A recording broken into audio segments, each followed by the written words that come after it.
नमस्कार बच्चों। बेटा पिछली क्लास में हमने पढ़ा था कि विद्युत क्षेत्र क्या होता है, विद्युत क्षेत्र की तीव्रता क्या होती है और इसके पश्चात हमने निकाला था कि बिंदु आवेश के कारण किसी बिंदु पर विद्युत क्षेत्र की तीव्रता क्या होती है। मैं हल्का सा रिपीट कर रहा हूं पीछे का। जब हमने बात की थी विद्युत क्षेत्र की, इसकी बात की थी हमने विद्युत क्षेत्र की। देखो विद्युत क्षेत्र में क्या था, विद्युत क्षेत्र में एक शब्द आया था धन परीक्षण आवेश। धन परीक्षण आवेश। अब देखो धन परीक्षण आवेश होता क्या है, जैसे कि इसके आगे लिखा हुआ है धन, इसका मतलब धनात्मक यानी कि प्लस।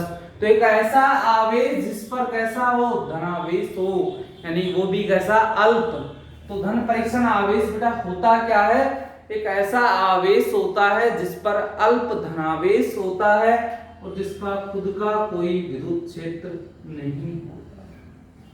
मतलब एक ऐसा आवेश जिस पर अल्प धनावेश हो और जिसका खुद का कोई विद्युत क्षेत्र ना हो, क्या कहलाता है, धन परीक्षण आवेश कहलाता है। इस धन परीक्षण आवेश को देखो, अपने पास माने एक आवेश है, ये Q आवेश है। धन परीक्षण आवेश को प्रदर्शित किया जाता था Q0 से। किससे प्रदर्शित करते थे हम, Q0 से। तो भी माना ये अपने पास एक धनावेश है प्लस Q, इसके चारों तरफ मानो ये इसका क्षेत्र हो गया। इस क्षेत्र के अंदर बेटा देखो, यदि हम किसी दूसरे आवेश को, ये Q0 अपना कैसा आवेश है, धन परीक्षण आवेश, इसको जब इस दूसरे आवेश के क्षेत्र में लाते हैं तो ये इस पर क्या लगाता है, बल लगाता है। और बेटा आवेशों के बीच में कौन सा बल लगता है, विद्युत बल लगता है। तो ऐसा क्षेत्र जिस पर यदि दूसरा आवेश आया तो उस पर कौन सा बल लगे, विद्युत बल लगे, तो वो क्षेत्र क्या कहलाता है, विद्युत क्षेत्र कहलाता है। आया समझ में कि आवेश के चारों ओर का ऐसा क्षेत्र जिसमें यदि हम किसी दूसरे आवेश को लाएं और उस पर कौन सा बल लगे, विद्युत बल लगे, तो वो क्षेत्र क्या कहलाएगा, विद्युत क्षेत्र कहलाता है। इसके बाद हमने पढ़ा था विद्युत क्षेत्र की तीव्रता।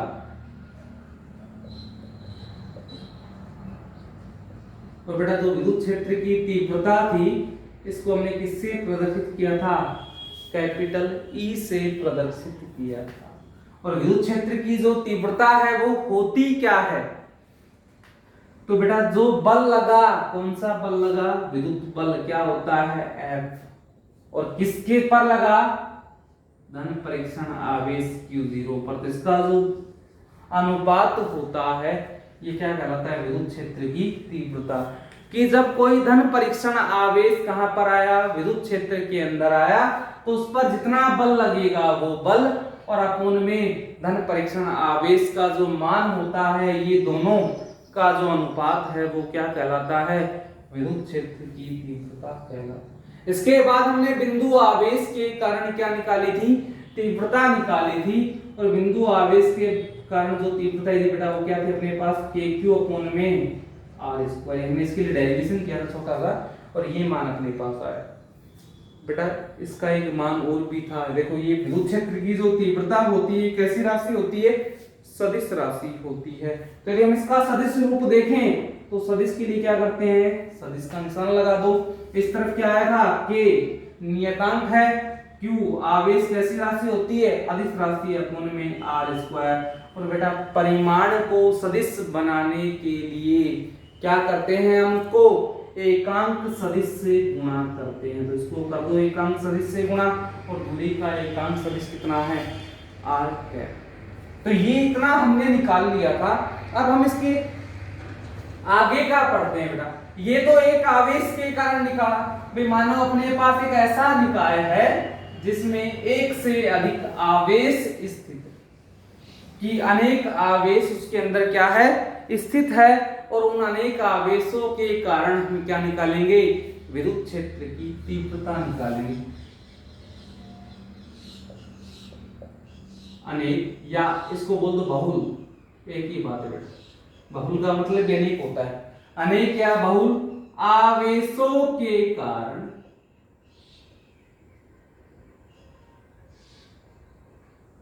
किसी बिंदु पर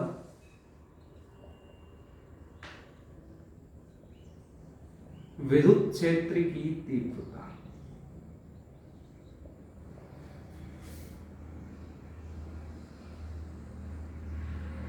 देखो क्या हो,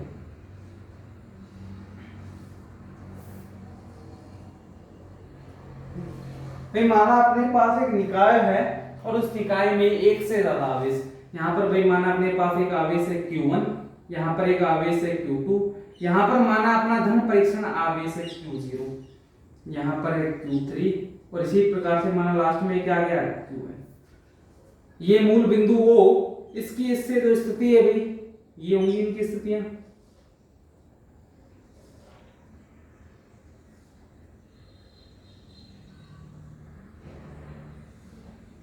फिर माना इसका स्थिति है R1 सदिश, इसका स्थिति सदिश है R2 सदिश, इसका है R सदिश, इसका है R3 सदिश और इसका है R सदिश। ये एक आवेशों का क्या हो गया, एक निकाय हो गया और इस निकाय के अंदर एक आवेश लेकर आए हम। कौन सा लेकर आए, Q0 आवेश लेकर आए। तो इस Q0 आवेश पर सबके सब क्या लगाएंगे, बल लगाएंगे। तो इस बिंदु आवेश Q0 पर सभी आवेशों के द्वारा बल लगेगा, तो सभी के कारण इस पर क्या लगेगी, तीव्रता भी लगेगी। और बेटा Q1 आवेश की बात करते हैं, पहला आवेश ये है Q1 आवेश के कारण तीव्रता, विद्युत क्षेत्र की तीव्रता। देखो पहली, इसलिए इसको किससे लिखो, E1 से।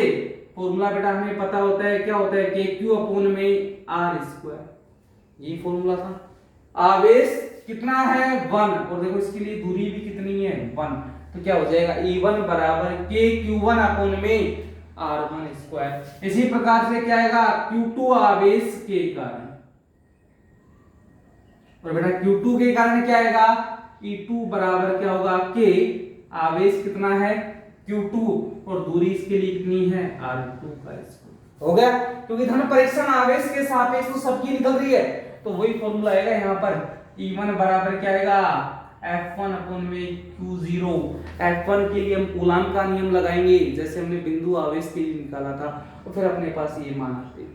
इसके बाद अगला अपना क्या है Q3 आवेश के कारण, और Q3 के कारण क्या हो जाएगा E3 बराबर के, आवेश कितना है Q3 और दूरी कितनी है बेटा R3। अब इसी प्रकार से लास्ट में बात करेंगे Qn के लिए, तो क्या आ जाएगा En बराबर के Qn अपॉन में Rn²। हो गए, ये सारे के सारे हमने क्या निकाल दिए, परिमाण निकाले हैं। यदि हम इनके सदिश मान निकाले तो सदिश के लिए क्या होगा E1 सदिश, होगा नहीं होगा, और E1 सदिश बराबर यहाँ पर देखो के Q1, आवेश कैसी राशि है अदिश राशि, और अपन में दूरी क्या है R1², और परिमाण हो गया, परिमाण को सदिश बनाने के लिए क्या करते हैं हम R1 यानी कि एकांक सदिश से इसको क्या कर दिया गुणा कर दिया, क्या नहीं किया।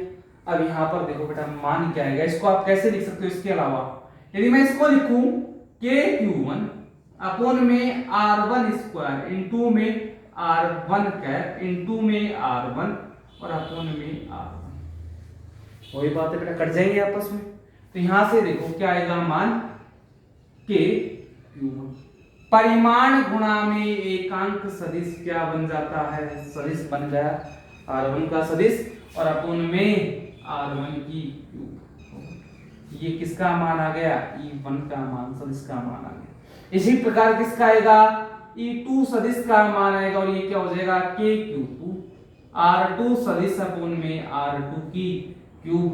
E3 का क्या आ जाएगा मान KQ3 R3 सदिश अपॉन में R3 की क्यूब। और इसी प्रकार से क्या हो जाएगा En बराबर KQn Rn सदिश अपॉन में Rn की। ये हमने कैसे रूप निकाल दिए, इनके सदिश रूप निकाल दिए, और ये इसका क्या था परिमाण था। बटा हमने प्रत्येक आवेश के कारण Q0 पर क्या निकाल दी, विद्युत क्षेत्र की तीव्रता निकाल दी। यदि हमें कुल विद्युत क्षेत्र की तीव्रता निकालनी है, तो कुल का मतलब क्या होता है, इन सबको जोड़ दो तो अपने पास कुल मान आ जाएगा। E बराबर क्या होगा E1 प्लस E2 और इसी प्रकार लास्ट में क्या आ जाएगा E। इससे हमारे पास कैसा मान निकल कर आ जाएगा, कुल विद्युत क्षेत्र की तीव्रता का मान निकल कर आ जाएगा। और देखो वो अपने पास क्या आएगा, यहां से फॉर्मूला क्या है, KQ1 अपॉन में R1 स्क्वायर। मैं केवल परिमाण वाले मान ले रहा हूं, एक बार परिमाण से निकाल कर देख लो, एक बार किससे निकाल कर देख लो, सदिश से बात हुई है।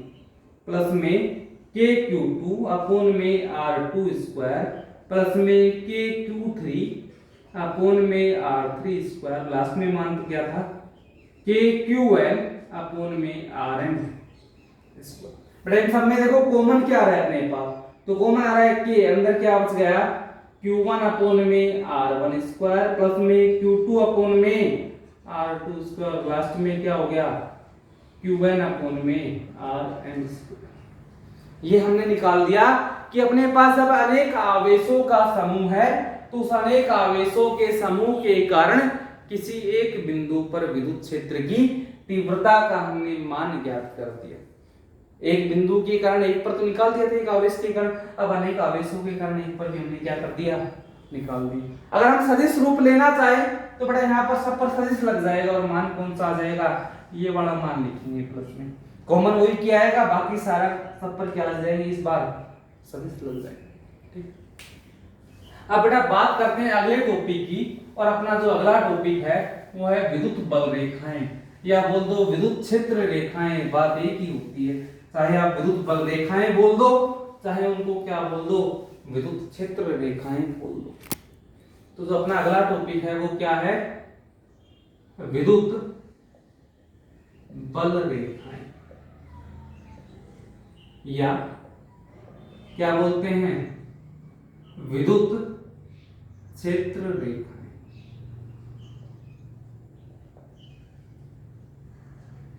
अब बेटा समझो कि होती क्या है, विद्युत बल रेखाएं या विद्युत क्षेत्र रेखाएं होती क्या है। तो हम बात करेंगे, देखो अपने पास एक आवेश होता है, वो आवेश कौन सा होता है, धन परीक्षण आवेश होता है, नहीं होता। यदि हम उस धन परीक्षण आवेश को कहां पर लेकर जाएं, विद्युत क्षेत्र में लेकर जाएं। किसको लेकर गए, धन परीक्षण आवेश को लेकर गए।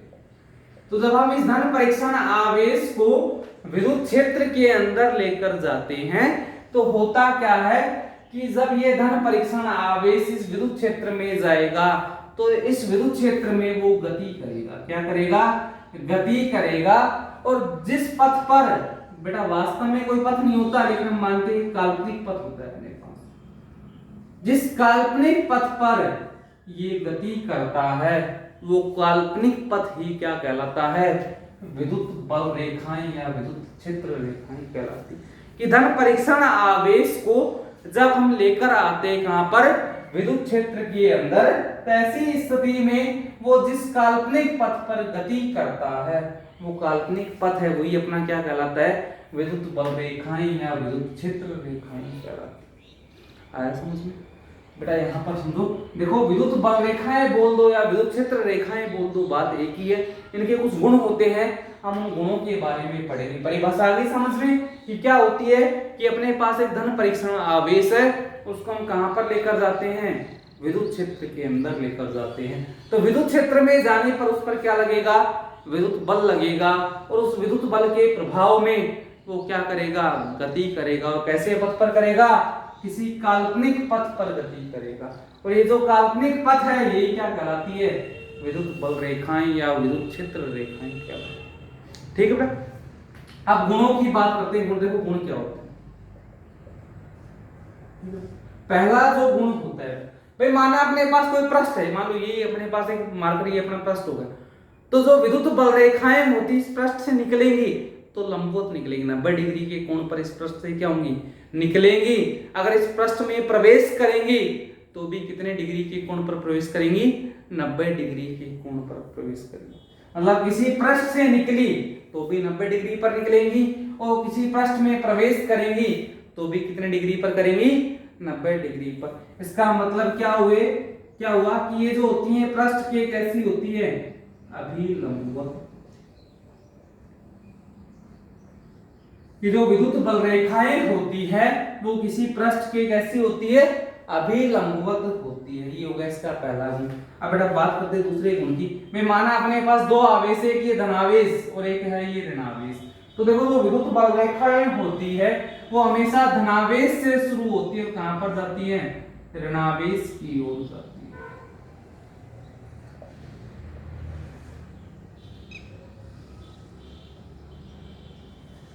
ठीक है, कि जो विद्युत बल रेखाओं की दिशा होती है वो कहां से शुरू होती है, धनावेश से कौन सी तरफ जाती है, ऋणावेश की ओर जाती है। ठीक है, ये हो गया दूसरा गुण। पहला तो क्या था, ये पृष्ठ की हमेशा कैसी होती है, अभिलंबवत होती है। और दूसरा गुण क्या है कि ये हमेशा धनावेश से ऋणावेश की ओर गति करती है। मतलब धनावेश से निकलती है और ऋणावेश पर क्या करती है, प्रवेश करती है। मतलब धनावेशित पृष्ठ से तो निर्गत होती है और ऋणावेशित पृष्ठ पर क्या होती है, प्रवेशित होती है। आया समझ में। अब भी मान लो अपने पास ऋणावेशित पृष्ठ ही नहीं, केवल अपने पास क्या है, धनावेश है। तो ऐसी स्थिति में हम मानते हैं कि जब धनावेश है तो धनावेश से तो निकलेंगी, जाना कहां पर उनको, ऋणावेश पर। अगर ऋणावेश नहीं है तो हम क्या मानेंगे कि ऋणावेश कहां पर स्थित है, अनंत पर स्थित है। तो बेटा धनावेश से कहां पर जाती है, अनंत की ओर जाती है। माना ये धनावेश होगा तो इस धनावेश से ये कौन सी तरफ चली जाती है, जब ऋणावेश नहीं होता तो अनंत की तरफ जाती है।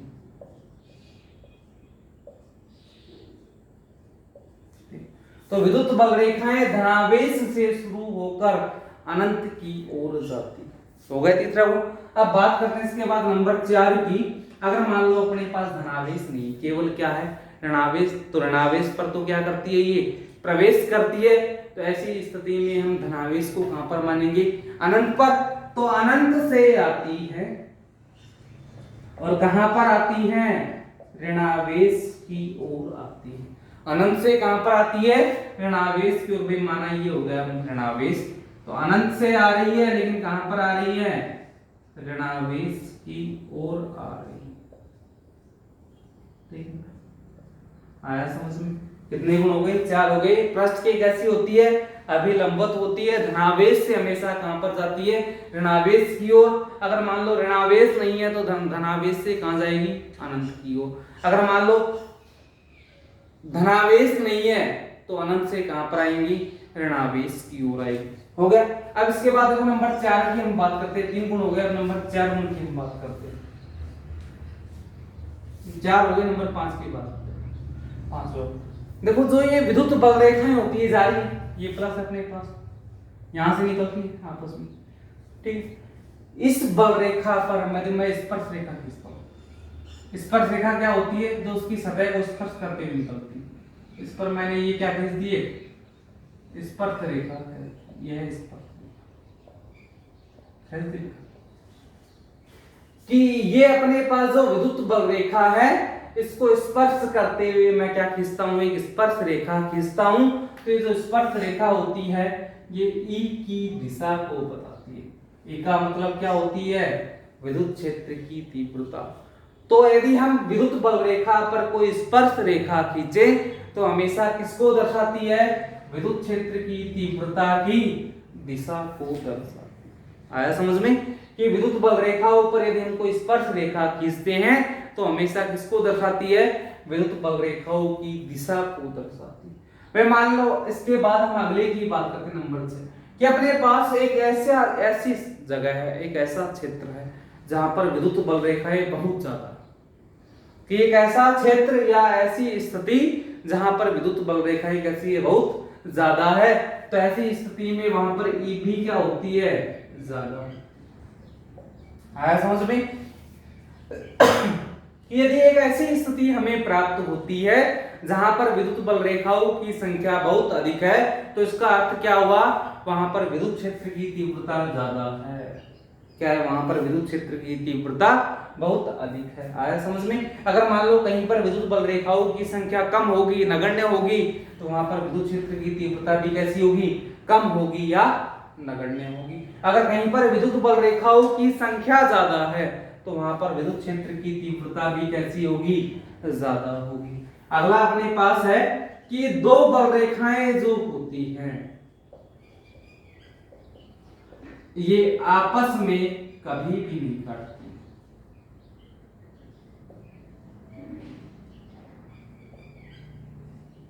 ठीक, कि दो विद्युत बल रेखाएं जो होती है वो आपस में कभी भी नहीं काटती। बेटा ऐसा क्यों होता है, क्यों नहीं काटती? भी माना ये अपने पास एक बल रेखा और ये इसकी होगी दूसरी बल रेखा, ये दोनों आपस में काट रही काटे, तो इस कटान बिंदु की हम बात करते हैं। देखो इस कटान बिंदु पर एक स्पर्श रेखा ये खींच रही और एक स्पर्श रेखा ये खींच रही, दो स्पर्श रेखाएं खींची। भाई यदि ये दो बल रेखाएं आपस में काटेंगी तो इसके कटान इस बिंदु पर एक स्पर्श रेखा ये खींची और एक स्पर्श रेखा ये खींची, कितनी खींची? दो। हमें पता है जब भी किसी बल रेखा पर स्पर्श रेखा खींचते हैं तो किसको दर्शाती है? विद्युत क्षेत्र की दिशा को दर्शाती है। यहाँ पर दो स्पर्श रेखाएं खींची गई और ये दोनों स्पर्श रेखाएं अलग अलग दिशा में, देखो ये तो ऐसे जा रही और ये ऐसे जा रही, मतलब दोनों कैसी दिशाओं में हो गई? अलग अलग दिशा में हो गई। तो यहां से एक की दिशा भी कितनी प्राप्त होंगी हमें?